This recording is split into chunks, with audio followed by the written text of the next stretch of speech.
Alright, welcome back guys. Back with the 2000 Buick LeSabre. We have another problem here. In this problem here, I've got the ignition switch on. I cannot raise the windows down. In fact, all of them are up right now and I cannot raise anything down.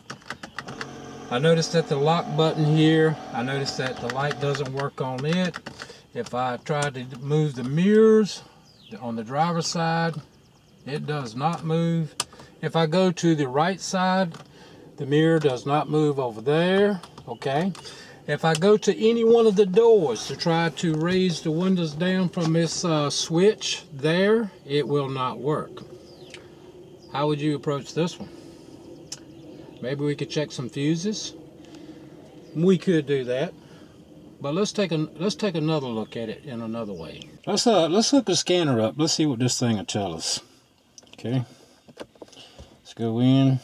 Let's do some diagnostics. Let's go down to a 2000.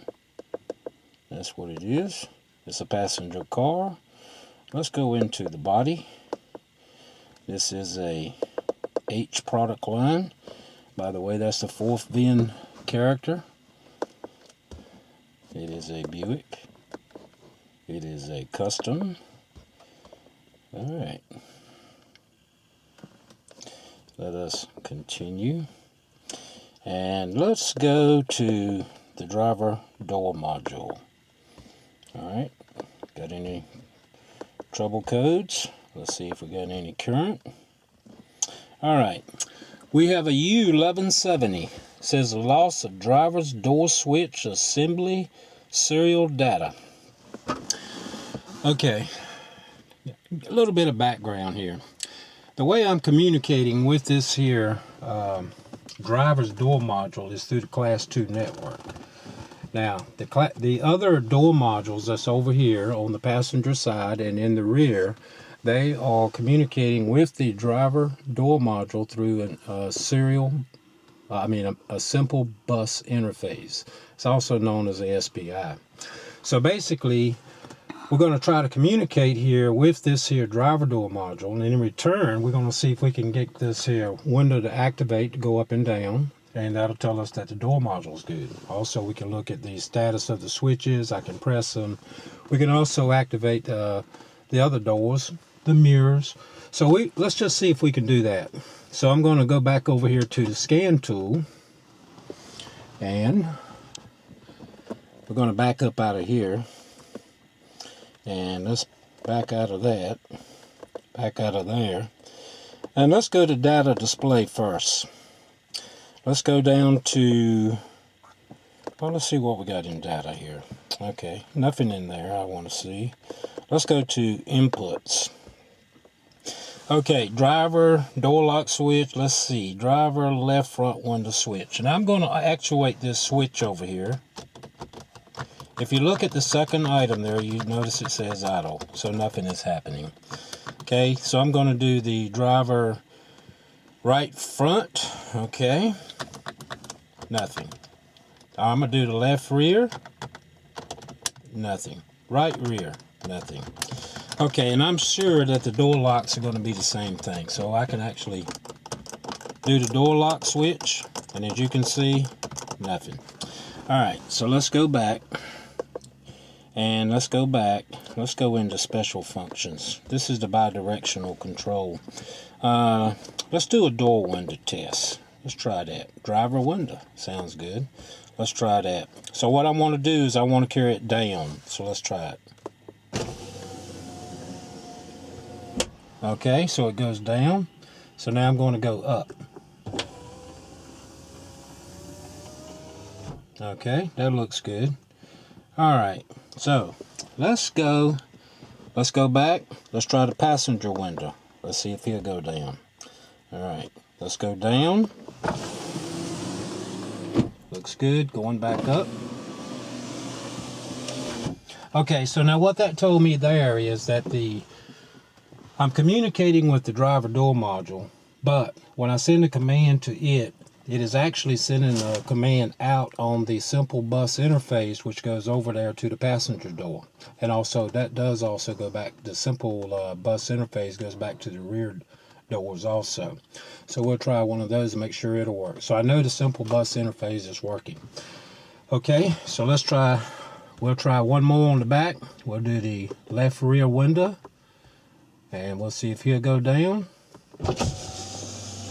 So he goes down and he goes up. Okay, let's go back out. Okay, let's exit out of here and let's exit out of here. And what we're going to do is we're going to do the door lock test. So on the door lock test, I'm going to go up. We're going to just make sure the driver door lock works. Okay, oops, let's see if it'll lock. Locks, unlocks. Okay, so I'm gonna say right now with what I've seen is now we need to focus on the driver door switch assembly. Now let's talk about that joker a little bit. All right, let me go ahead and I'm gonna power this thing off. Now this driver door switch assembly, to most of you guys, is, we know we got some switches here. Okay, switches, but here's the key thing about these switches. Now these switches are inputs. Now most people might think that these here switches being inputs is going directly to our door module, but that's not the fact. This, inside this here door switch assembly, there is actually a printed circuit board that has a microprocessor built inside this unit. Now what happens is that when I activate one of these switches, then the microprocessor inside this door switch assembly sees that input. In turn, it's going to put together a message, a unique message. You know, it's going to have an identifier, where it's coming from, and also to what type of switch it is. And that is going to be sent out on the SBI network down to the door module, which in then turn is going to take care of the actual command of doing whatever, you know, actuating the windows, the mirrors, or whatever. So I think what we need to do is let's take a little bit closer look at this here door switch assembly. First thing I want to do is I want to take and get this thing out. So I'm going to start up here at the front with a screwdriver, kind of push this thing, lift it up. I'm going to slide it forward, and then I'm going to tilt it over. Okay, being anything that's got electronics in it, that means you got to have supply volts. That's a ground, DC negative. You also got to have the B plus voltage. Now if you look at this wire right here, this wire, that black wire, that's going to be my ground. This here orange wire right beside of it, that's going to be my B plus. So what I want to do is I want to verify with this switch on, I want to verify that I got 12 volts there.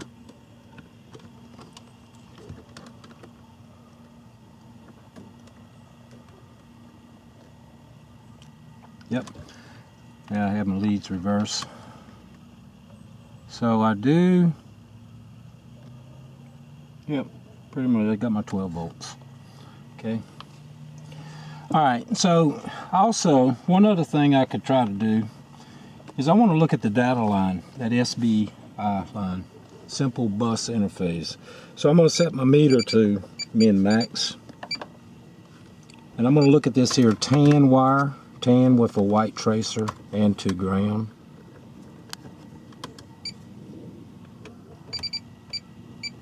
Okay.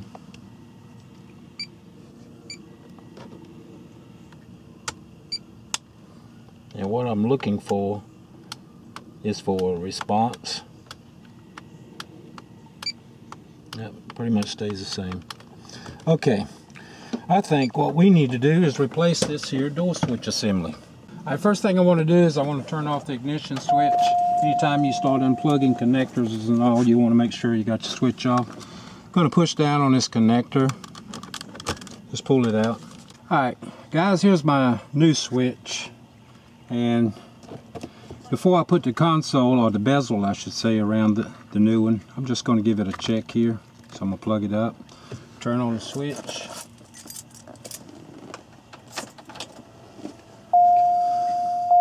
Now one thing you notice is that the lock here light is working now, okay? Now I'm going to try to pass it, the driver door window here. looks good. Up looks good. Gonna try the left mirror. See, that's working. Works there. Going to the passenger window mirror, that is. That looks good. Gonna try the left rear. I'll just try the passenger window. Looks good. Okay, and I'm gonna try the left rear. Okay, I'd say that's good enough. Now when you get your new switch, you're gonna have to take your bezel off. Now, you can see there's a little tab here, there's one there, and then there's 3 on the other side. So there's 3 slots. So you just get your screwdriver and just kind of pry it apart and it'll come right off. So now we're gonna take this, we're gonna put him on here. And you'll see right here, we'll just push them down, they snap in. Take this part, slide it in first, okay? And then you just take it, push it down, and you're good to go. Okay guys, that's gonna wrap this video up. I appreciate you guys watching and hope you learned something. Just another thing out there to work on. You guys take care, be good.